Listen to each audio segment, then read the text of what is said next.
right. We are back again. Now, he's no stranger to the show. He's been on the channel before, and you've probably seen him at one of the million Bitcoin conferences and events that are out there. Okay. I am with Zach from Foundation Devices, the sexiest Bitcoin wallet on the market. That's true. Bitcoin wallets can be sexy, and they've done it there. And they have some exciting new updates. If you didn't see the press release and all that good stuff. And we're going to dive into it a little bit here with Passport Prime. So the flagship model, their Passport, you must have seen it. Zach is a Harvard Business School dropout, which is one of my favorite facts about him, actually. And he's a vehement advocate for open source technology. In fact, correct me if I'm wrong here now, Foundation Devices is fully open source hardware and software. A lot of cool facts. If you didn't know, they utilize US based manufacturing. So no tariffs, which is kind of a hot topic right now. And they have a lot of advanced authentication features, which maybe we can touch on from a high level, because we're not going to go too technical, but we're going to have a little bit of fun, unlike some of their competitors that we don't need to name. Ledger. But anyway, we're catching up with Zach today. And if you're in the world's largest Bitcoin-focused angel investing network, you know that we often have interviews and chats with our portfolio companies and companies where we have an opportunity maybe to invest again. So if you want all of those details, you can go to ltng.ventures or open your emails, because we've been emailing you about Foundation Devices. So Zach, you had some exciting personal news. I don't want to dox you too much, but how you doing today? I'm doing well. It's good to see you. Yeah, I mean, I posted on Twitter like a week ago. We had our first baby 11 days ago now. So I'm didn't really take any time off, but this is my first, I guess, public appearance in a few weeks, and I'm pretty well rested, I think. Considering I feel pretty lucky with the amount of sleep that I and my wife have been getting. Well, he got a new man cave too. Now he's up in the attic. I am, yeah. We rushed to finish the attic at the same time that we were preparing for the baby to arrive, and so I'm up here. I think we can still hear the baby crying, so hopefully it's not too loud in the background.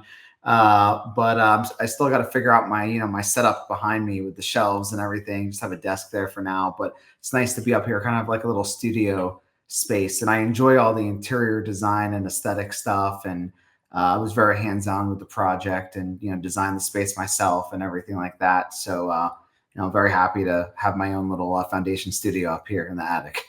Nice. You got the man cave. I do. And Zach is the weather's got to be getting nicer in Boston this time of the year. Zach is a Boston guy. We're not going to hold it against him though. By choice though. By choice. I stayed here after school, and so I've been here since 2010. But it is by choice. So you can't hold it against me. All right, cool. Let's just take everyone through it in case they don't know. The website is foundation.xyz. There's a ton of stuff on here. There is a great Freedom Tech newsletter. If you're interested in all of those things, we're gonna get on that as well here. But you can really check out their newest release, which I think there is a full blog post, and then there's a great 20-minute keynote speech in which Zach really breaks down a lot of the details for this. This is kind of like an all-in-one security type of platform that we're going to go on. This is the biggest release that Foundation has had here fairly recently. So freedom.tech, if you want to sign up for that, very cool. If you want to stalk the gang on Twitter, it's Foundation DBCS, and then there's Zach. Looks like a wedding photo. I'm not exactly sure. It was the wedding photo. Yeah. All right, cool, man. Well, listen, a lot's changed. We're not going to go into too many sensitive details because this is going to be in the public space. But what's new since we last invested and since we last hung out with you? Yes. So I think, as you mentioned, the biggest news or release is our Passport Prime that we announced back in mid-December. and we're getting ready to ship that product in the next couple of weeks. I actually have some of my colleagues at the factory now, which is near me. It's in the New England area. I'm kind of stuck in the house, but I'm starting to get out again, to try to get up there. But essentially, up until last December, Foundation has established ourselves as one of the main hardware wallet players in the Bitcoin space, right? With our Passport device that you held up before. This is our second generation Passport, which is now called Passport Core, which we're still selling. I think, it's the best in class Bitcoin hardware wallet.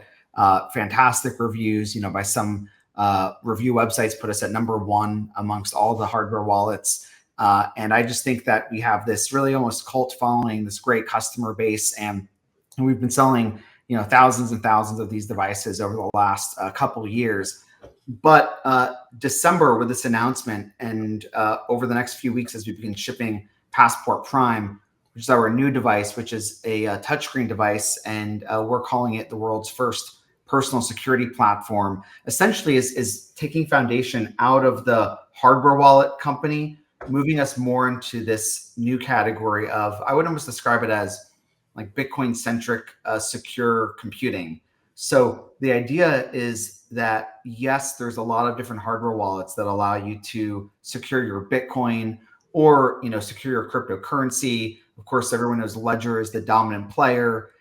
They are the only unicorn in the space. I believe they're, like a $1.5 billion company or so by the most recent public metrics. They sell almost 1 million devices a year, sometimes over, sometimes under by some counts. And then everyone else is kind of fighting for Ledger's scraps. And I think especially, in the Bitcoin market, you have a lot of competitors now that are Bitcoin only. Each one has its own niche, but, Foundation doesn't just want to be a niche Bitcoin hardware wallet maker, right? We want to essentially leapfrog Ledger. We want to completely eat their lunch. We want to go even above and beyond to compete with other companies in the security space. And so the goal with Passport Prime is secure your entire digital life with one device. So it's not just about securing your Bitcoin, it's about securing your entire digital life. And importantly, it's kind of running the iPhone strategy where we're taking all this different kind of tech that is typically in multiple devices or applications that, people use to keep themselves secure online. We're combining it all into one, beautifully designed, easy to use device, very premium in terms of the build quality and all the features. And we're also expanding the capabilities of the device as a first of its kind platform, a developer platform. So the goal with Passport Prime is we're going to leapfrog Ledger, but we're also going to go after other companies like Yubico for multi-factor authentication, and more. And we're really working to create this new category of personal security platform. So I could talk more about Passport Prime, but effectively, we're still very Bitcoin centric, but we realize that as a Bitcoiner, it's not just about storing your Bitcoin. It's about securing your entire, digital presence online. For most people, that's just so intimidating. And so I think we cracked it with this product. And I'm really excited to start getting it into people's hands in the coming weeks.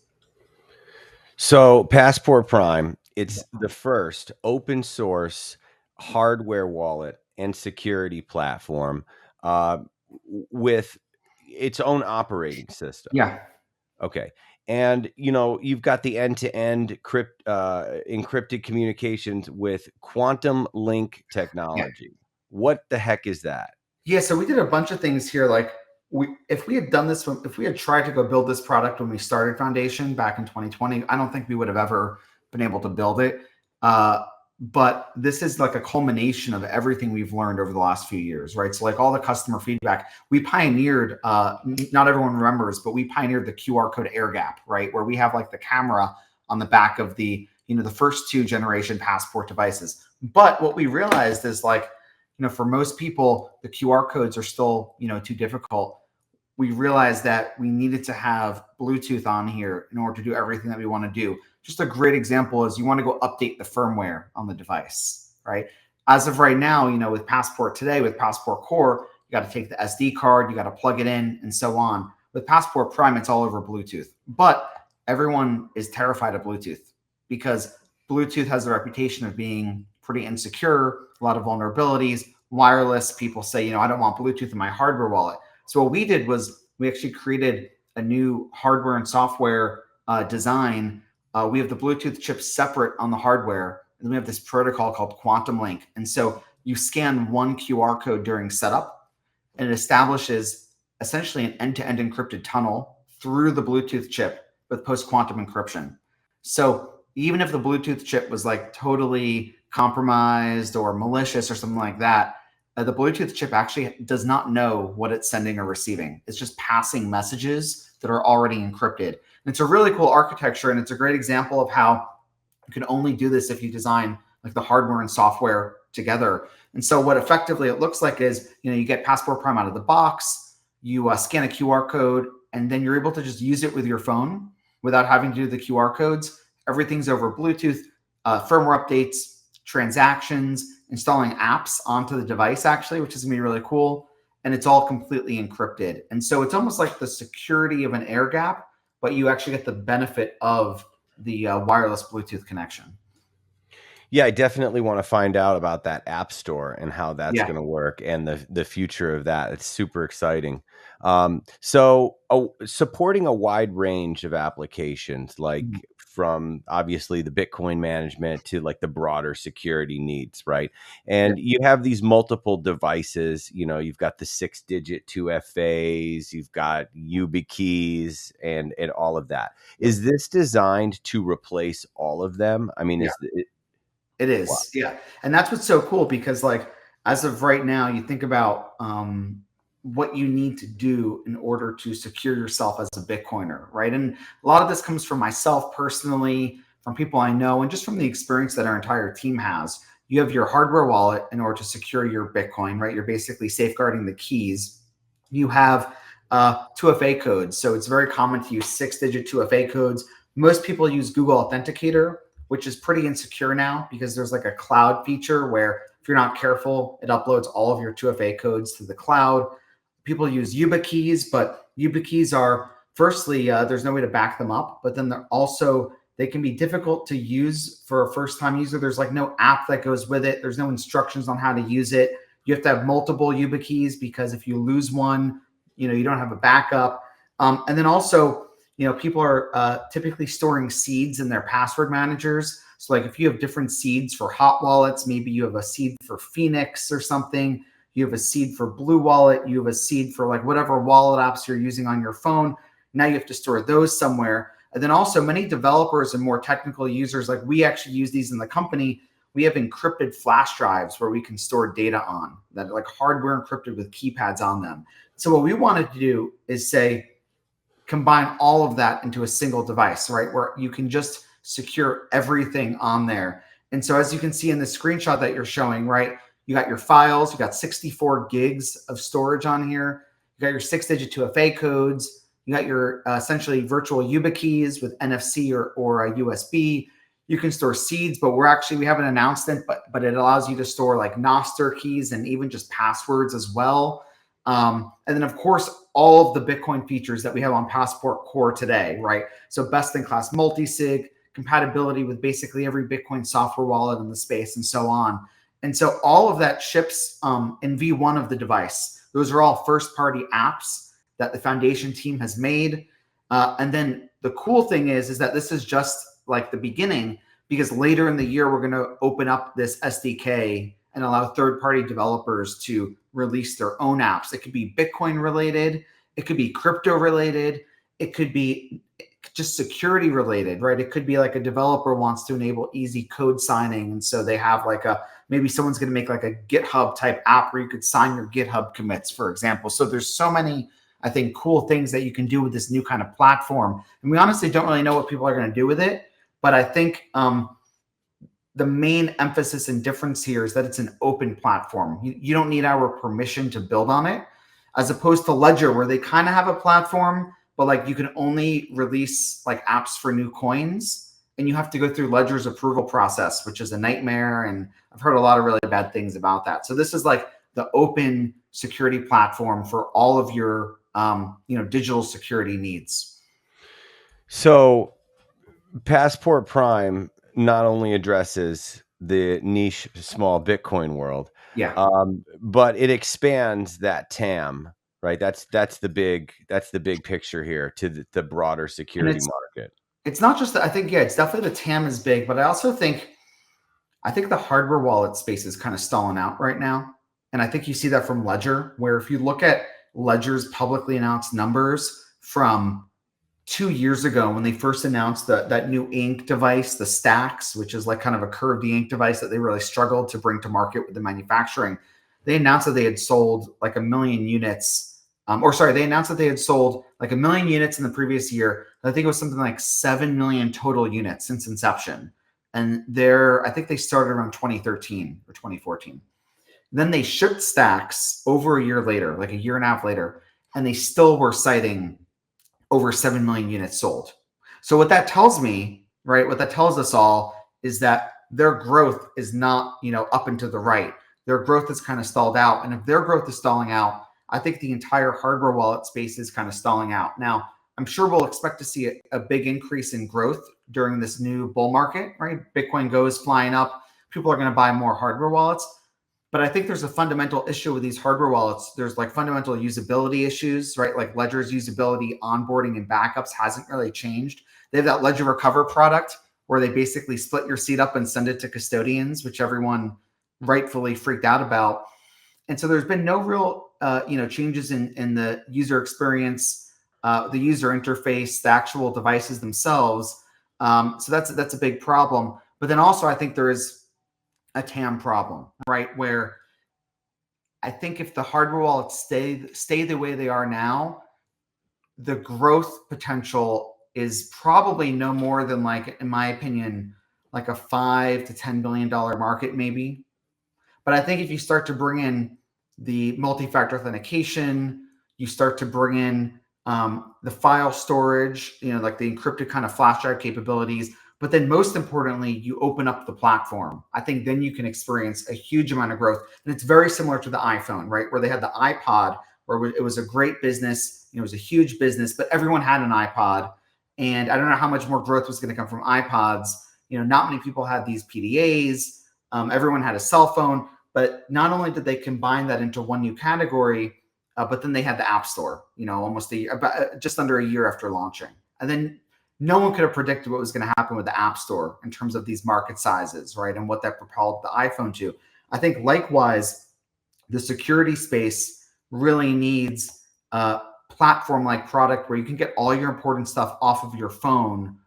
And I think the hardware wallet is one of those elements. But I think there's a lot of these other elements that are really important for the Bitcoiner, right? Or for this kind of savvy user that needs to secure all this stuff offline. And so that's where I think the idea of this personal security platform comes into play.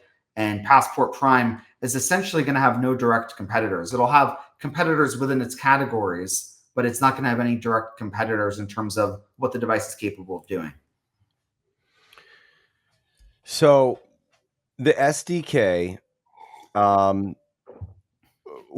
so that how does that play into KeyOS? Can you explain how KeyOS fits with that? And then are you going to have requirements for the apps that are released? And Yes. Yeah, go ahead. Yes, a couple things there. So one is like, no one has done a new OS in this industry since Ledger did their Bolos OS almost, I think, over a decade ago now. And what Ledger's OS is effectively a variation on a legacy smart card operating system. And you may have heard the term smart card or Java card. It's the same tech that's in credit cards, and it's been around for like 30 years. So essentially, Ledger came in a little over a decade ago, and they said, we're going to kind of do like a variant of a smart card OS that works for crypto. And then they allowed people to release apps to run on it. The problem is all of those apps essentially pull from the same master seed. And so, can you still hear me, by the way? Yep, okay, you're good. I just crashed out for a second. So on Ledger, all those apps pull from the same master seed. And that's a problem because if you have like a malicious app, that app could figure out what the seed is on your device, and it could essentially steal all your money. What we had to do in order to allow developers to permissionlessly build apps where you could run an app on Passport Prime, and even if that app was malicious, it's like in its own sandbox. It can't do anything because we had to build our own operating system. And so it's called KeeOS. It's a first of its kind microkernel operating system written in Rust. Those are just like some buzzwords, but like the key point here is that it's all app based, and that everything runs in its own sandbox. And the operating system manages the permissions for every different app.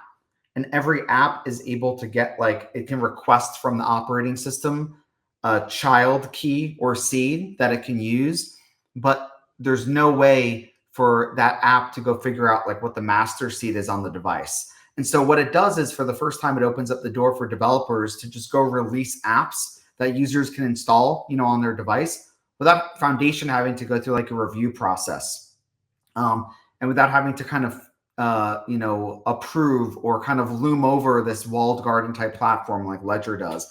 And so when we have the SDK later this year, there'll be two different ways to get apps onto Passport Prime. One is to go through us, where we'll have like an app catalog in our Envoy mobile app, where you can browse and install apps, directly onto Passport Prime over Bluetooth. And if you want to go through that route, there's only going to be a few requirements. The biggest one is the app has to be open source and reproducible, right? Because we want the users to feel comfortable knowing that the code for that app that's on GitHub is what's actually being installed onto their device. But if you want to, you can also just release your app directly to users. They'll have to like tap a little thing to essentially install like the developer public key for that app, essentially understand that like they're trusting this third-party developer, in which case there's no requirements, for the apps. I just want to emphasize like how cool this is, because up until now, you can take, let's take, for example, in Bitcoin world, there's some companies working on this like mini script stuff. There's different kinds of vaults, there's insurance products. How the hell do you display mini script on a hardware wallet screen? Like, this is an open problem where if you go to these technical Bitcoin conferences, they'll talk about how no one really knows how to display this stuff in a human readable form. And if you were to allow your users to just say use Ledger or a different kind of device, you have no control or customization over how that's displayed. But now, with Passport Prime, you're going to be able to go make an app, and it's going to be able to do exactly what you want. You can put your logo on Passport Prime. You can put your UI. You could figure out how you want to display these transactions to users. And so you can basically ship an extension of your existing app or service onto Passport Prime. And that's why the app stuff is so cool. And so I think we're going to see like a proliferation of developers who have not really been able to make anything custom to run on these hardware wallets. They've been stuck with like the very limited features and the very limited screens and UIs and so on that are on these devices. And they're going to be able to make it where anything is compatible with a hardware wallet or a hardware wallet like device like Passport Prime. Arc is another thing. Like, there's no hardware wallets that support Arc or any of these other kind of new Bitcoin L2 type things. Do you want to go lobby Ledger for years to try to get them, to make something? Or do you just want to go make an integration yourself and just ship it onto this permissionless platform? So we're thinking that Passport Prime, because it's open and permissionless, it's going to kind of open up the market size and open up the idea of, developers are going to be able to enable all of their users to access like secure offline storage really easily and fully customize, the experience for users. So Zach mentioned Envoy. For those who don't know, that's a free complimentary app Yes. that integrates with your Passport Prime. Now, that's the same as the previous version, right? It is. This year, though, we are. I think it's very likely we'll have like Lightning in there this year. Maybe some other stuff in there. So basically, Envoy is just our mobile companion app for our Passport devices, where you can onboard, do firmware updates, do transactions, that kind of thing. But it also has like a free hot wallet, but it's an on-chain wallet. So we're working to also improve that. We don't want Envoy to like compete with all the different Bitcoin wallets in the space. We look at Envoy as it's an amazing wallet for like a first-time Bitcoiner. You just want to get some Bitcoin onto there. You want to have some Bitcoin in a hot wallet. You want to be able to move Bitcoin into your hardware wallet right on Passport. And you want to really easily actually access some powerful features. Like, I think we probably have the best coin control in the business. It's just super easy to use to label your transactions, to write notes. We have Tor, we have node connectivity, all that kind of stuff in the box, and just a really user-friendly package with Envoy. So it makes me think of Breeze when you're thinking about an app and a non-custodial. I'm hoping I'll bug you offline. Yeah. Hope Roy's listening. We're Okay. actually evaluating some options for like the best way to do Lightning, and our lead developer for Envoy was actually one of the people that built the original Breeze app and knows obviously those guys really well. So we're trying to figure it out. We want to make it as easy as possible for users to basically go from like Lightning to on-chain to cold storage, where it doesn't feel like you're sending transactions. It feels like you're kind of transferring things, like you transfer between your checking and savings account, right, and your bank interface. The idea is like, if you want to move some funds from Lightning into your Passport Prime, it shouldn't feel like you're doing a transaction. It should feel like you're just doing like a transfer. And so we're really working towards like that level of UX with Envoy. Okay. So you had your best 60-day sales period, no numbers. Yeah. Is that just seasonality? Do you expect that every year, or was that kind of the bull market starting to take off? Like that was like a December, January period, Yeah. was really gangbusters for you. What do you think that was? I don't think it's just seasonality. I think the biggest thing for us was that we announced Passport Prime in mid-December, and we had over 100,000 organic impressions on that announcement. It was the first time we ever did a keynote video. I really enjoyed doing it. I think we're going to do a lot more of those as we ship and as we show off different product features. And it just brought a lot of eyes and attention to what Foundation is building. So the sales were about split evenly between Prime and Passport Core. And if we're able to keep up that momentum this year, which of course the plan is, I think that the goal is for Foundation to be profitable in Q3 of this year.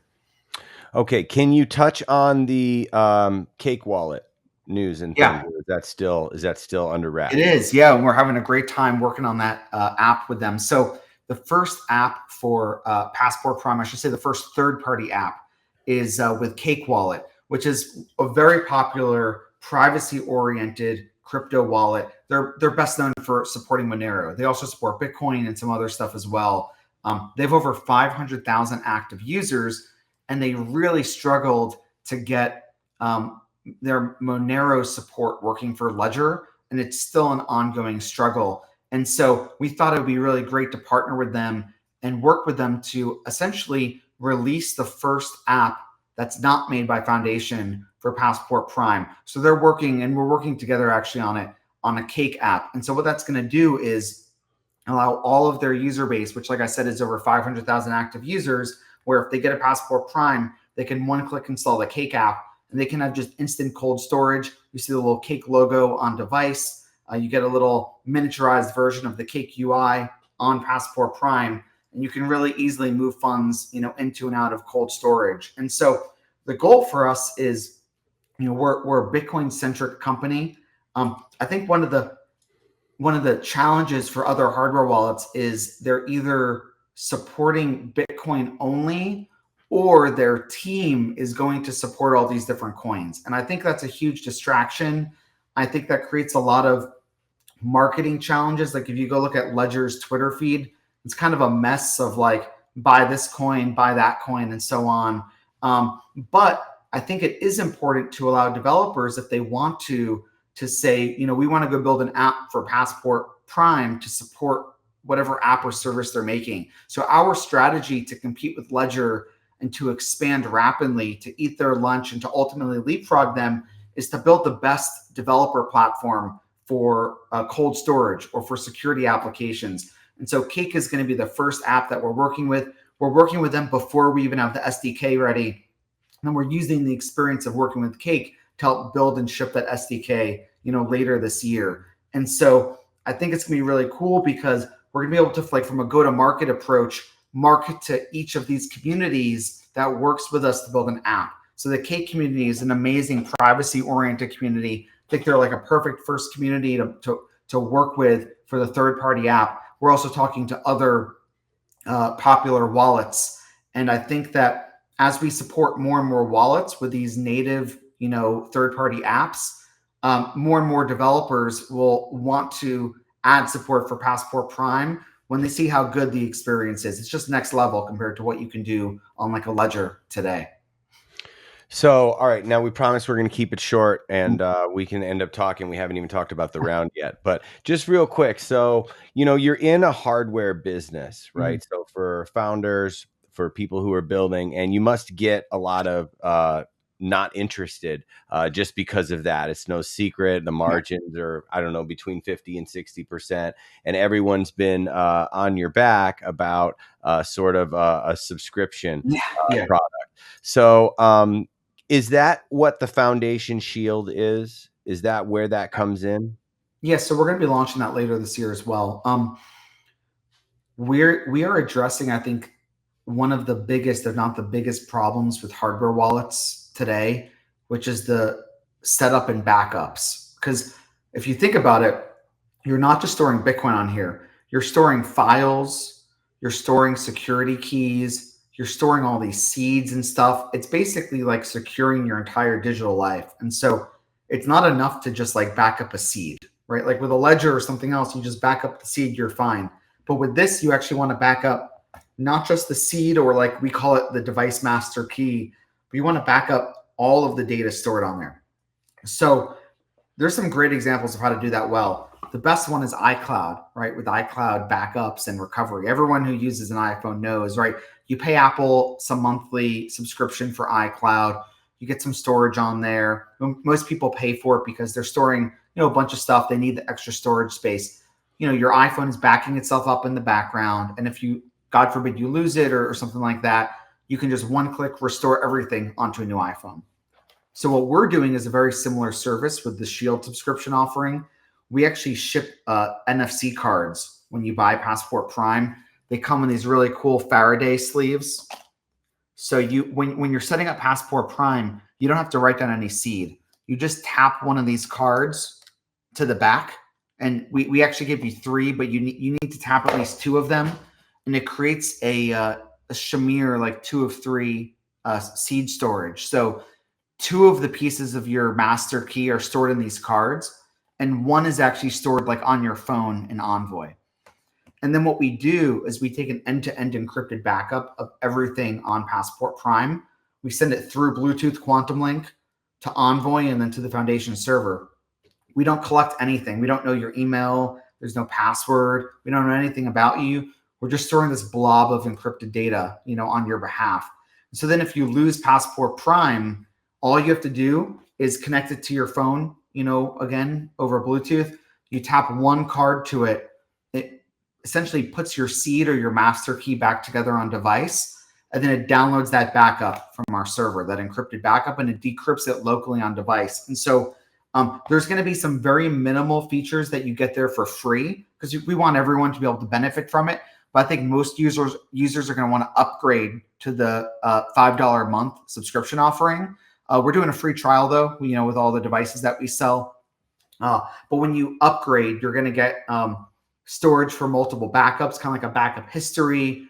You're going to get more storage space. You're going to get a lot of other cool features like extended device warranty, priority support, and so on. So we think we think probably at least half or more users will be willing to pay $5 a month to get all those features because it covers that worst case scenario where if you lose your device, everything comes back on it just like you had it. We'll also add some cool social recovery, some inheritance stuff. We'll kind of keep beefing up that service over time. And no one is doing this. Like the only competitor that has any kind of monthly recurring revenue, like subscription, is Ledger with Ledger Recover. We know how that's been received on the market, which is it's been received really badly because the key is actually leaving your device. What's so cool about this is that as long as you have these cards, you're not putting your key online. You're storing the majority of the key material, in your possession offline on these cards. Now, as far as other non-hardware revenue, I think it depends where you're located. I'm not exactly sure where it is, but you can actually purchase Bitcoin through the Envoy app Yeah, in certain markets, right? you can. Yeah, we partner with a company called Ramp to do that. I don't think it necessarily has the best user experience on the Ramp side. I think we did an awesome job integrating it into Envoy, where you can essentially buy Bitcoin directly to your passport without needing to copy or paste addresses or anything like that through our Envoy app. But we actually are working with Stripe now. So later in the year, we're going to be swapping over to Stripe, which is a little bit, I would say it's much better user experience, especially in the US or Europe. Most people already have like some kind of like Stripe account associated with their phone number or email address. And so that'll make it even easier. And over time, I think we'd like to add more on-ramp offerings to the app as well with other great, Bitcoin companies. So we do have that. I would say it's a very small part of our revenue right now. But as we grow, it could end up becoming a much larger part of the revenue makeup for Foundation. Cool. All right, so let's talk about the round real quick. What can you share? Yeah, so could share a little firstly of the history. Back in mid 2022, we raised a $7 million seed round led by Polychain, and we are raising a 2.5 to $3 million seed extension round right now. The goal is it's an extension to get us to profitability, right? Our goal is to be profitable by end of Q3 of this year, and it's being led, funny enough, by the same partner that led the Polychain round. He's now running his own fund called Arch Capital. And so he's leading this round. So we have continuity of partner, the same lead investor that really understood and supported our vision back from 2022 onwards. Will Wolf is his name, and he's supporting us here. So we have over half of the round, already signed. And so we're looking to basically fill things out now and really focus on getting Passport Prime launched and getting to profitability later this year. So, how's the fundraising market? From your mouth to everyone's ears, how is it? Because that's a pretty decent sized round, and there aren't too many that are coming together right now. Do you feel like it's better than it was? I mean, how is I it? think it's probably the worst fundraising environment since when we started the company in 2020, when we actually incorporated the company on the day the COVID lockdowns were announced. And so that was a bad funding environment, especially trying to raise money, for a pre-product, pre-revenue hardware startup in 2020. This is, I think, extremely challenging as well. I think, because we're working with the same people, right? It's a lot of current investors, insiders, the same partner that led, the past seed round. I think that's why we're able to do it, and pull it together successfully. It's a really difficult environment though right now for probably for newer founders in the space. What I would say though is I think Foundation is going to greatly benefit this year from the made in America aspect, of what we're doing, where we were ahead of the curve on this trend because we've been building in the US since we started the company. And we as a founding team have experience since 2017 building hardware in the US. And specifically, we have this New England supply chain that we've put together that's fantastic. But I think what's going to happen is as the year goes on, as we, get Passport Prime successfully launched, get to profitability and have a really compelling story around we're the only company making this kind of product in the US. I think we're going to be able to attract a lot of attention, not just from the Bitcoin or crypto VCs, but from more of the American dynamism, type investors that are really interested in this idea of the US made secure computing type products. And so that's really how I'm thinking about this year, right? We'll likely want to do some kind of Series A late in the year or maybe early in 2026, depending on the market dynamics. And I think that this made in America emphasis and this new trend that we're seeing is really going to be a benefit, to Foundation. So you mentioned planning to achieve profitability. And I guess it was no secret soon, right? Q2, middle of 2025, or in the next few months. What are the key sort of drivers to get there? Is it constantly increasing the margins, or is it the release of Passport Prime, or is it the subscription, or is it kind of a little bit of everything? It's primarily Passport Prime, right? And so, I mean, if we're at if we're able to do something like, so we sold out of our early access program, which is 1,000 units. If we're able to do 10,000 units by, into Q3, we'll be profitable for the year. And that's accounting for some ancillary stuff like Passport Core sales. And we probably won't really be counting the subscription revenue as part of that yet, because most of our users will still be on free trials for that. We do have like the concierge product, which has, it's like our concierge onboarding product. And Yeah. we're working to grow the attach rate for that as well. I think it's around like 5% now, working to grow that higher. It's like a 50% gross margin, product as well. So I think there is some ancillary stuff. We also have all these cool accessories for Prime. We have 3 different types of cases. We're going to also be selling like a steel backup type product. So we're definitely working to like pad the average order size and the margins and everything like that. But primarily, this is a Passport Prime story. And so if we're able to have a few other great partners besides Cake over the next several months, we're able to get the manufacturing ramped up properly, get to that 10,000 unit milestone for Prime, which I think we'll be able to do, without issue this year, especially if we're kind of going into more bull market, territory, then Foundation will be profitable. Yeah, and the margins on those accessories have to be considerably higher. Yeah, they are. But it's tough because we want to build as much as possible in the U.S. A lot of the components do come from China because it's like electronic components. But luckily, all of like the electronic components have been exempted from the tariffs. So things like accessories, they are pretty high margin, but it's surprisingly difficult to find like high quality accessory manufacturers or suppliers in the U.S. So that's going to be a thing where we'll see how effective we are on the tariffs. The only thing that really affects us tariff wise right now is accessories and packaging, right? Because it's still very difficult to find some really high quality packaging suppliers in the US. Like the packaging for Prime is beautiful. It's really Apple, Apple quality packaging and how we put this box and everything together. But overall, I mean, I feel really optimistic about things. And our average margin, I think, per purchase as we launch Prime and we have these accessories and other stuff, it's probably going to go into probably like 60+%.